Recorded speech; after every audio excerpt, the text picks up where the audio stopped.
Hi, I'm Dave Henning with the Fresh Start Podcast, fresh ideas for business and personal growth. Today, my guest is Paul Glover from Chicago, from the Windy City, and he is the No BS Workforce Performance Coach. He's been around the block. He's a recovering attorney, and he's going to tell us all about some of his adventures and misadventures. And Paul, welcome to the show today. Thank you so much for being with us. Well, Dave, thank you so much. I appreciate the opportunity to talk to you and obviously to your audience.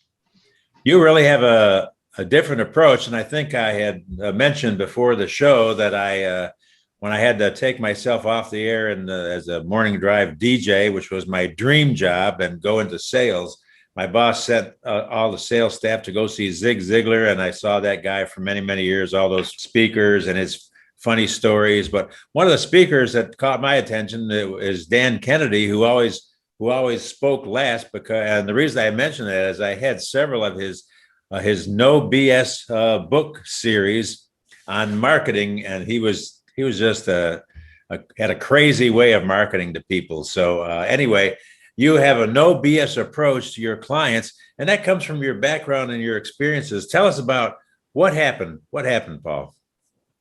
Well, I was fortunate enough to be able to work my way through law school, get a law degree, and became a practicing attorney in the city of Chicago, practicing labor and employment law. And I have to admit, I thought I'd found my calling, but I was representing a Teamster local. And, Dave, everybody's personality has certain things in it that attract them to things that they shouldn't be attracted to. And I found that I wasn't satisfied being a successful attorney. It wasn't exciting enough. And I found that there were people that I could associate with that were leading very exciting but illegal lives. And I found out that one of my things was I was a wannabe bad guy.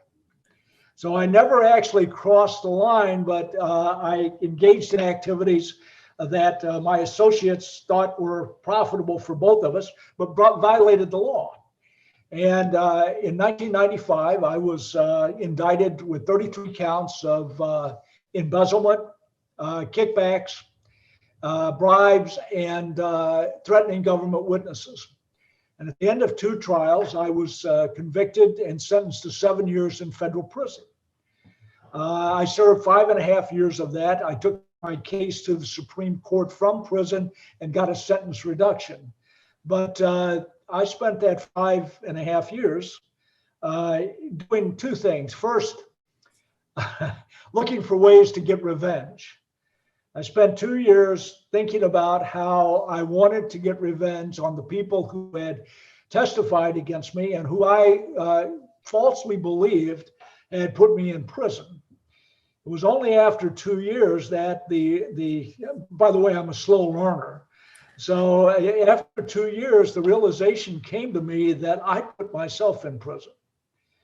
And I looked at the fact that I had engaged in destructive and toxic behavior and had done self-inflicted injuries. And that had caused me to go to prison. But that took me that time to be able to reflect. And I tell people that going to prison saved my life. If I had not gone to prison, there was absolutely nothing that was going to change my behavior or my course of action. And eventually that would have caused me, I truly believe, to die early. Because the way I was that I thought that I was the smartest guy in the room. And I had a huge ego and hubris. And I challenged the federal government, and the federal government, of course, won. And I rightfully went to prison. And after that moment of reflection that came to me after 2 years, I made some decisions about how I was going to change my life.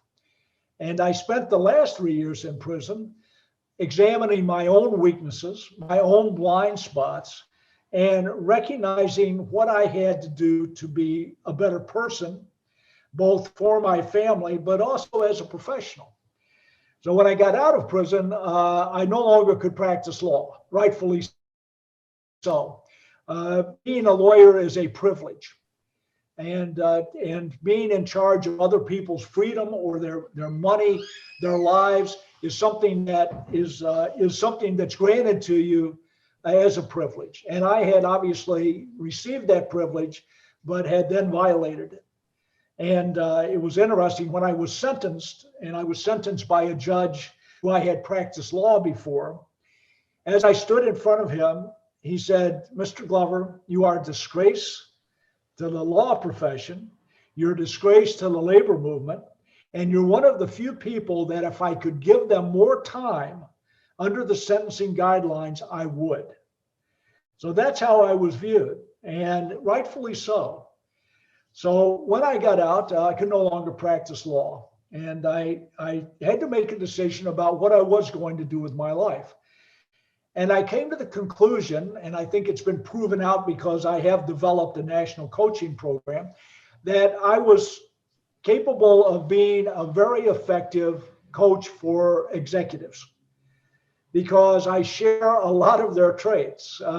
There's some personality testing that shows that CEOs have the same mindset as serial killers.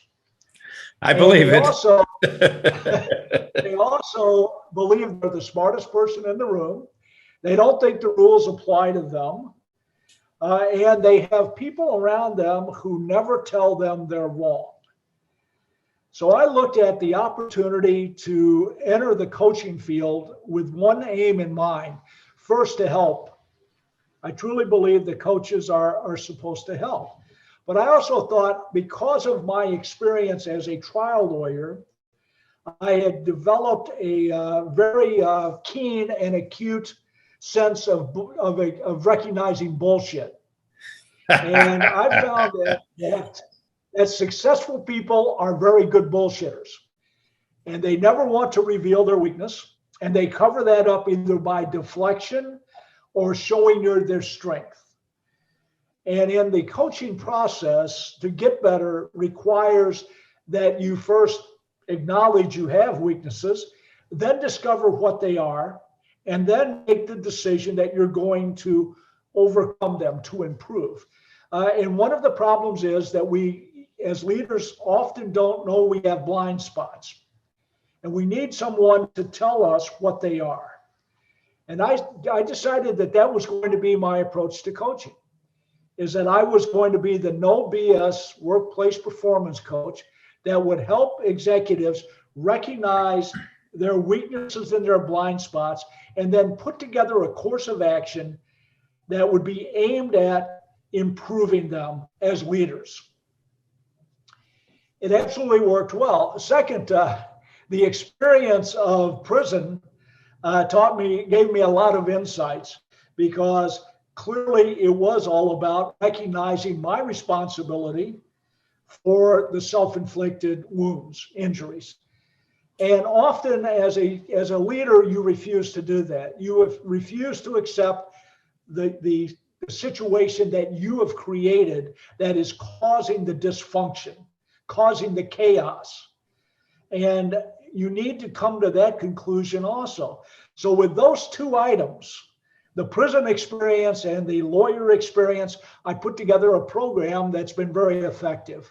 I also decided early on that if I were going to be an effective coach, I had to have skin in the game. And I came to the conclusion that if you and I decide we're going to enter into a coaching relationship, and you're going to trust me to help you improve, I need to care enough to put myself at risk. And the way I put myself at risk is that I base my compensation at the end of a 12-month period on whether or not we've achieved the goals that we've set together. And if at the end of that 12-month period, we have not, or let me put it this way, I leave it up to the person that I'm coaching to make the decision. If at the end of that 12 months, you don't believe that we have accomplished what we set out to accomplish, you don't pay me. So I have a one-page coaching agreement that says exactly that. You can terminate the relationship at any time, by the way, but if you do, you violated the commitment and therefore you pay me my full fee. Ah, Stay. Well, look, if yeah. I'm willing to commit, you have to commit. Yeah. And by the way, what I find is that people want to commit at the beginning, but when they find out it's hard work, they often decide they don't want to commit. And I'm not willing to accept that. Remember, no BS. I'm Right. not giving you any on my side. I don't expect any on your side. So the commitment that you have to me is once you enter into the program, you stay with it for the 12 months. And at the end of that time, you make the decision about whether or not I get paid. But if you opt out, you pay me in full. So that I think there's a legal term for that, as far as I remember, and it's the legal term is ballsy. By the way, I often so people look at me and I when I explain this, other coaches go, "That's just crazy. That's I just love crazy." it. I Well, love it. I sort of and so do my clients because Yeah. it shows I'm committed, they're committed. Let's do this, and so far it's worked. It's about results. As I mentioned to you previously, I do some part-time coaching with a good friend of mine in the East Bay of San Francisco, and that is his whole mantra is from theory to results. And the bottom line is the bottom line, the results, and it's putting the pressure on people to follow through with their commitment, which is obviously extremely important. You've been doing this for a while, about the last 30 years or so, working with leaders.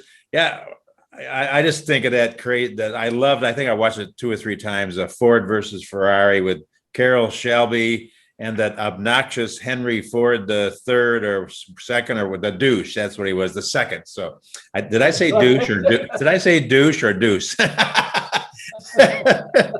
He was to say both. Yeah. What a micromanager, obnoxious guy that screwed up the Le Mans race by changing the engines at the last minute for pride and all that stuff. But as my favorite scene is when Carroll Shelby puts him in that Shelby Cobra, and Ford about wets his pants, and that was just a classic scene. And so sometimes you gotta use what I call the brown pants theory, where if you can help a CEO, kind of release that BS and get real. Absolutely. And by the way, well, and unfortunately, when you get to that level of success, you're not surrounded by anybody who'll do that. Yeah. For a variety of reasons, they will not do that. They will not tell you the truth, and they will not tell you when you're wrong. That's why you need somebody who's an outside objective third party whose job is to do that. I tell people, as an example, in the mid ages, the king was assigned as king by God. That's how you ascended to the throne. So because of that, you could never question the king's decision because that would be questioning God. Right. So anybody who questioned the king was going to be executed, except for one person, the fool. We see that guy who's sitting there in that costume with that was not a fool. That was the one person who could tell the king the truth. Because he was nuts, he was insane. Therefore, you could not kill an insane person for saying stuff. So that was the built-in fail-safe for the king to be told that's a stupid idea. Don't do that. That to me is what we should be as a coach. We need to have that attitude about being the fool. And if you're not willing to put your job at risk, then you shouldn't be in the game. And by the way, when we have an action plan, it has action steps. And we talk about the action step. And then the next time we meet every other week, I want to know what progress you've made. And if you haven't made progress, I want to know why. And at that point, my 10.5 foot goes up your butt because Right. The commitment, you've made the commitment, this has to happen. And it takes sometimes that type of a crucial conversation to move someone. Exactly. So do you like Mike Ditka? Oh my goodness, Iron Mike. By the way, Iron Mike would not be a coach today. Let me tell you the one example that always sticks out. I don't know what the game was of the play, but he was standing on the sideline and the player messed up. And when he came over to the sideline, Ditka grabbed the face mask on his helmet and jerked him around. And then pulled his head up next to his face, and you could see that he was not only yelling at him, but the spittle was landing on him. That would have got him fired as a coach today. But that to me that's what he was supposed to do. And he cared enough about the game. He cared enough about his players. And he was successful. You know how I know that? We had our first Super Bowl and only Super Bowl under Iron Mike. I love that guy. Yeah, man. It's that strength that we're allowed to have, or used to be allowed to have, but nevertheless, you've incorporated that in your coaching techniques, which I think is fantastic. Because us men, we all need to be. Don't tell anybody I said. I'm going to get in big trouble for saying we all need to be slapped around every once in a while. And look, I respect Mike Ditka because he also played the game at a high level. Yes. And his expectations were not unreasonable. I don't like unreasonable expectations. People won't meet them. But his expectations were not unreasonable. They were appropriate. Right. And that to me is what made him the guy who knew how to play the game, but he also knew the commitment that was required to play the game. And if you want to be a leader, it isn't about you. It is about the people that follow you.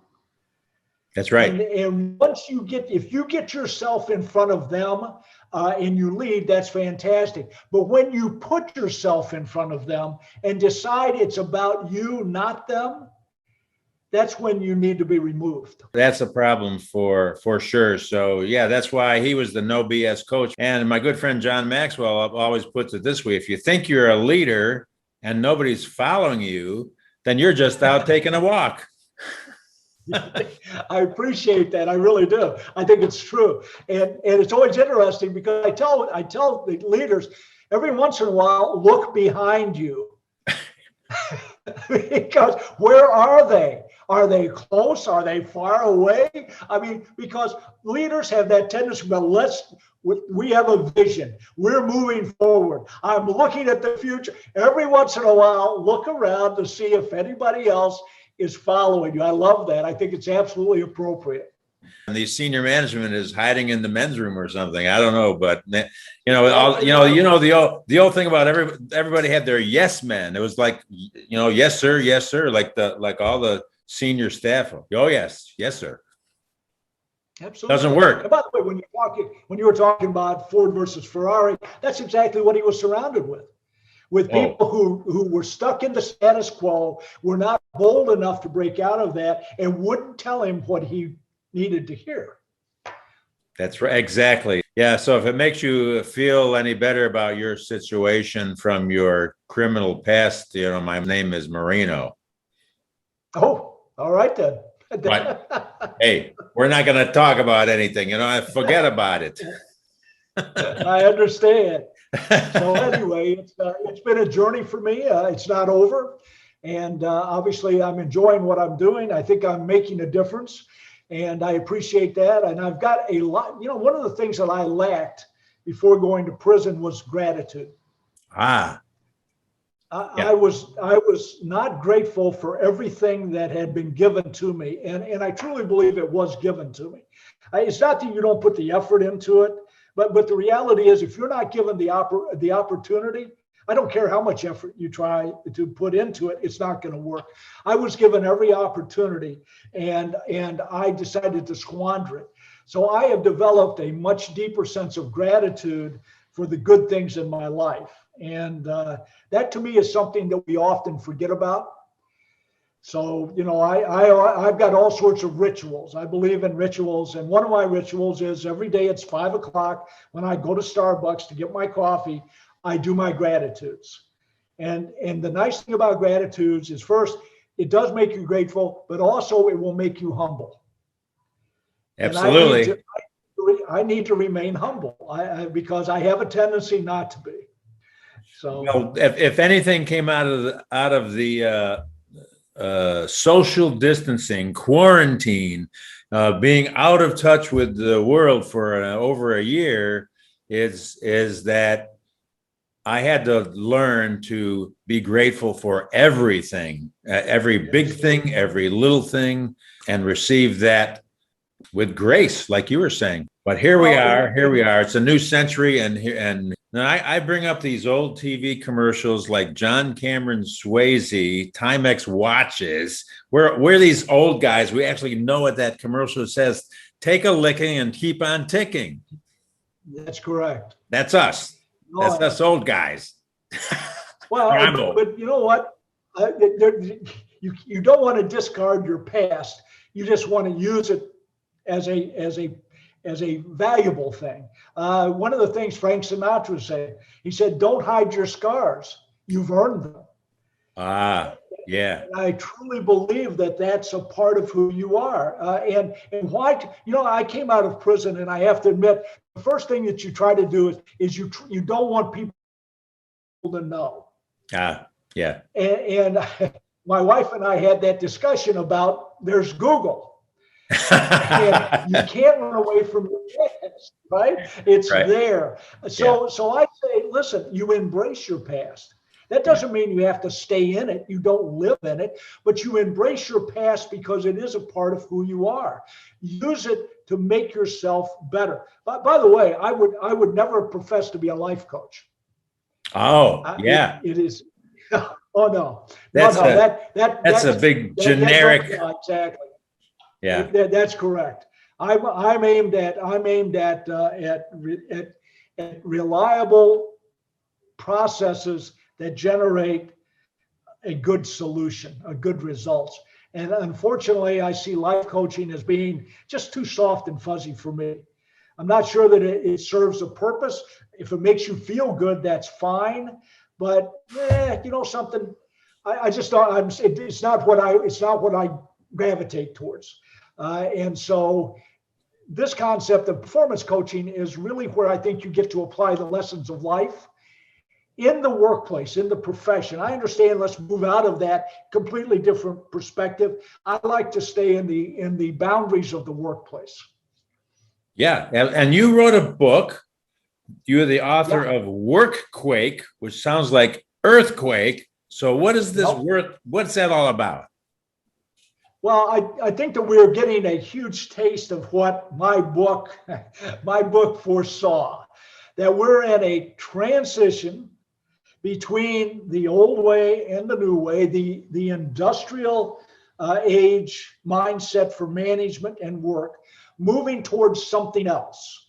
I don't think it's been identified yet. I think we're struggling with what that is, but the concept is that it is like a earthquake. It is turning over the entire concept of for instance, I hate the words manager and employee.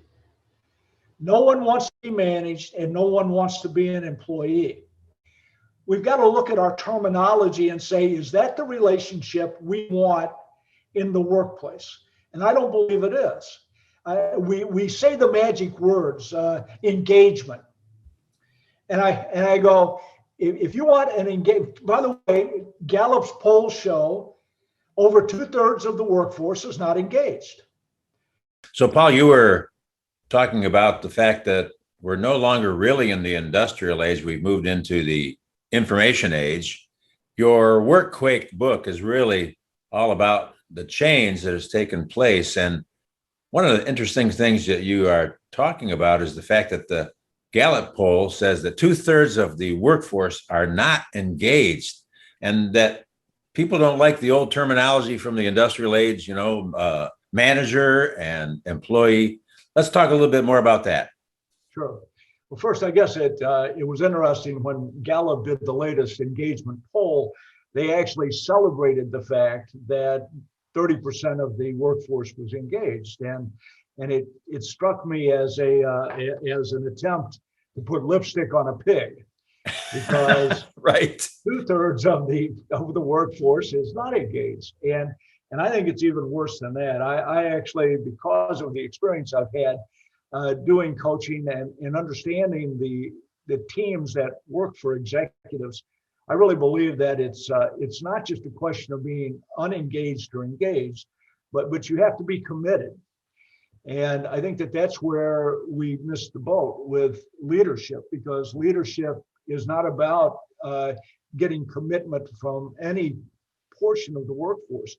And so the manager-employee relationship is not conducive to either increasing engagement or getting commitment.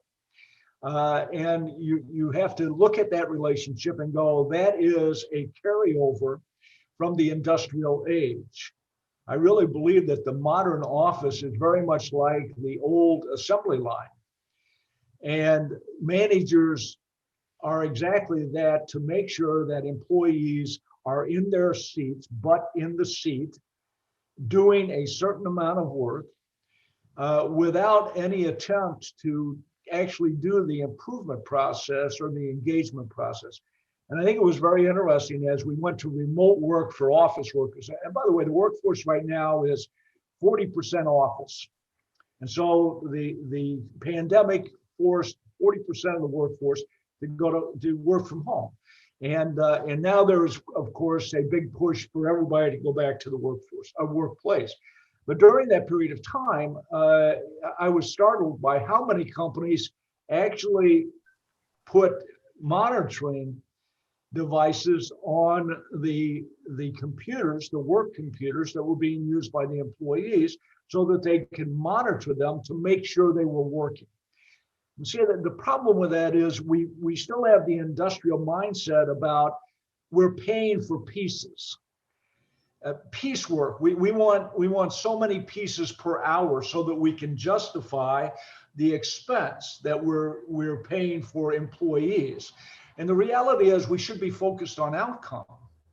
Exactly. If you want a certain amount of work, you have a right to expect that, assuming it's reasonable, but you should not be trying to watch everybody on a 5-minute cycle to make sure they're actually generating the outcome.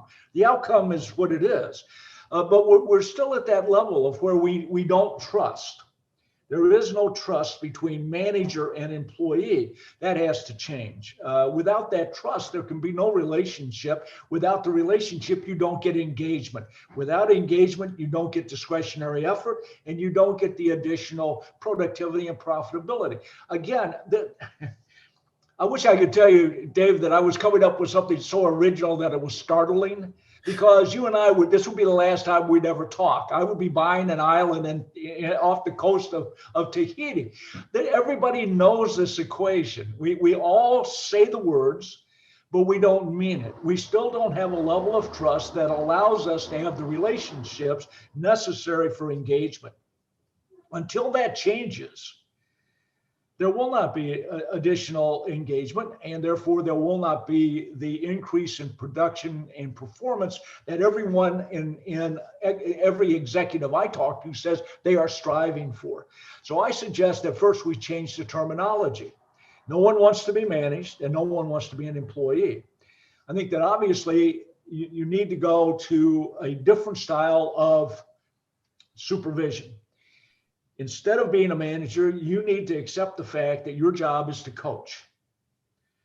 And if you want to be a team leader, you need to be a coach. And your team members, your teammates, are a part of that coaching process. And I truly believe that the future is self-directed teams, where you have specialists who take care of the items that show up on a regular basis. They're given projects, they're given requirements, results, outcome, and they commit to achieving them, and then you let them do it. And you deliver the coaching and the developing necessary so the team continues to improve. And that's when you get that high performance work team that generates the outcome that means companies start to prosper. And by the way, then you have to share it. Yeah. I went to Yeah. Every coach has the stories that actually stay with them. 5 years ago, I was asked to do a training program for a very small company in Rockford, Illinois. It had 5 salespeople, and the owner of the company wanted to put them on a commission plan. and they weren't. They were salaried. So I went out, we had the discussion, we did the workshop, but we also talked to these 5 employees about going on a commission plan. And it was a negotiations between the employer and the employees, the salespeople, and I facilitated it.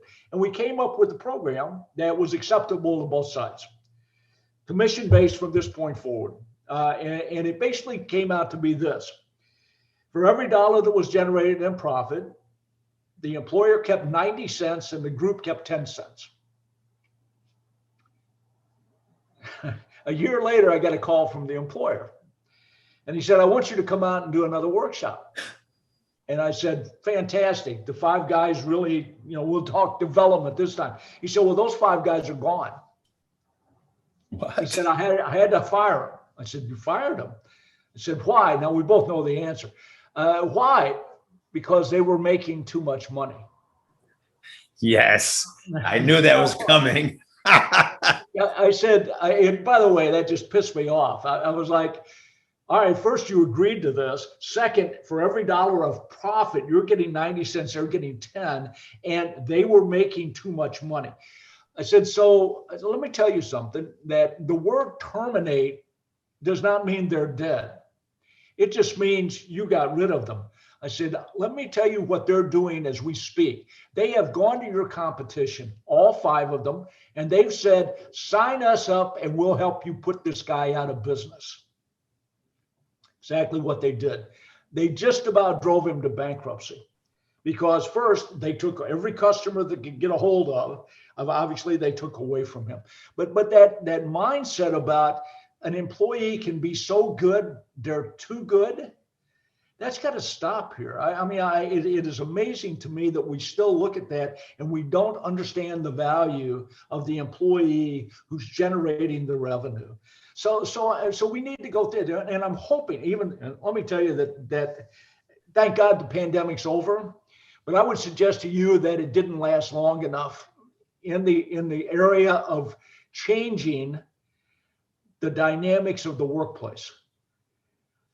Because we got a taste of working from home about how it can be different. And I understand there's an argument about should everybody be back, what's the value? But I also believe that a lot of the push to bring people back into the office is so they can be better watched. Because I understand the socialization and I absolutely agree with that. But there's also this thing about we're going to have all these great ideas that are generated by the employees being back in the office. And I said, I want you to tell me what idea that you've implemented that came from the front line. So all of this ideation that we're going to have is just bullshit. That's not what you're looking for here. You're looking for control. You're looking to manage. And by the way, I get the socialization. I get some of that. But what we're should be looking for is that hybrid relationship where those that can work from home should be allowed the opportunity to do so as long as they're productive, right? And those that want to be in the office, you should allow them to come into the office. And perhaps it's a 3 days at home, 2 day in the office, whatever. Let's not kid ourselves about why we want people to come back to the office. To me, it's a farce, and everybody recognizes that.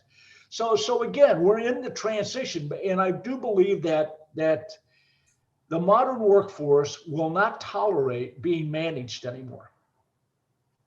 They find it insulting. If I'm a high performing individual and you're monitoring me, I'm insulted by that. And you know how I get around it? I decide how can I game the system, right? And I guarantee you that if I'm smart enough to be productive, I'm smart enough to outsmart your system. And I believe that the workaround is a part of every employee's game now. They say, you want to play the game? You want to watch me and see when I go to the bathroom? Let me figure out how to make this work so that I still get what I want and you still think you're in charge. Anyway, and so it irritates me because I think that, again, we need to stop playing this game. I hate the annual determination about how much we're going to grow the business. And we go through the farce of saying to the employees, let's have this meeting and let's talk about what the reasonable expectations are for this next year. And we work our way all the way up, and we spend several months doing this because it's a part of our strategic plan, and we want to have buy-in. And of course, we end up with a number, a percentage number, that management says, well, that's not enough. Well, wait a minute. Why didn't you just tell me what you wanted instead of asking me what I can do? But we still play this game, and this game destroys trust. So at the end of the day, when I talk to those leaders in my coaching program, I say you've got to develop a trust relationship. And by the way, if you don't trust a person, why are they still employed? Right. So, and it is a transition, and I think we're probably halfway through. We've got another generation coming into the workplace, right? Gen Z. They're bringing a completely different mindset about work, and the concepts of work and where we work and how we work and how we're going to engage between ownership and shareholders and the other people who actually are a part of this organization and are demanding that they have equal rights. And we're going to get there, but it's a painful process because obviously people who are in charge are vested in the status quo. And exactly. And by the way, everybody looks at powers as a zero-sum game. You either have it or you have to start giving it away. And nobody gives up power easily. It's a very unique person who does that. So what we're going to see, of course, right now, especially the labor market favors the employee, and they are forcing employers to recognize their needs. And at some point, it is going to become the norm that we look at that employee's needs, both in the workplace, but also outside the workplace. And when we talk about well-being, it's going to be that concept. And once we get there mentally, we're going to see a different workplace, and a workplace that will actually have engaged and committed employees. I've been working I from, intend to be around long enough to see that. So, yeah. I've been working from home. I've been working from home for like 25 years. So I conduct my business. Obviously, I travel when I have to, but I conduct my business just like this. And by the way, it works rather well. I understand that if I'm an electrician, I can't do the job over the internet. But that 40% of the work population that can, let's be realistic about if they can, then the question is, let's allow them the opportunity. Let's work it out together instead of making these odd demands about where you do the work. It's about the outcome. It's about the work, not where you do it. So in my next book is going to continue the theme that was set forth in WorkQuake about this continuing change in the workplace and the workplace dynamics that everyone needs to pay attention to and just stop the bullshit. No more BS. All right, let's actually be honest with each other, talk about our needs, reach an accommodation, and then move ahead together. It doesn't seem like it should be that hard. By the way, neither does peace, but apparently we're having difficulty with that also. Anyway, so that's what's going to happen next. Hopefully in my life, I'll continue to coach, I'll continue to write, and hopefully have a positive impact on those I coach and those who read. I'm speaking with Paul Glover today, and Paul, it's been a very unique conversation, and you hit some pain points. Hopefully that somebody is paying attention here. But wow, if I could say, you hit the nail on the head. I know people that were promoted to managers because they were the best salespeople, but they had no leadership experience, so they were just managing the old school way and had no skill set on working with the employees they were given charge of. And that is a very distinctive skill set. So Paul, how can I help you? What is the website that I'd like to send people to get your book? How can we connect with you and find you? Well, thank you first for this opportunity, Dave. Obviously, I'm passionate about what I have to talk about, and I'm always interested in people who share that passion. You obviously do. So I can be reached at paulglovercoaching.com. And my book, WorkQuake, is available on Amazon. But I also want to, just because I like you already, I think we're simpatico, and I'm going to offer your podcast participants the opportunity to email me at paul@paulglover.com, and I'll schedule a 15-minute coaching session with them, free. Wonderful. Because, thank you. If someone listens to this, there's something that resonated. Rather than say it's necessarily a coaching session, I'd like it to be a conversation, because just because I tell people, just because I say it doesn't mean it's so. And if somebody hears something I say and they say, well, first I'd like to know something more about it, that's a great conversation.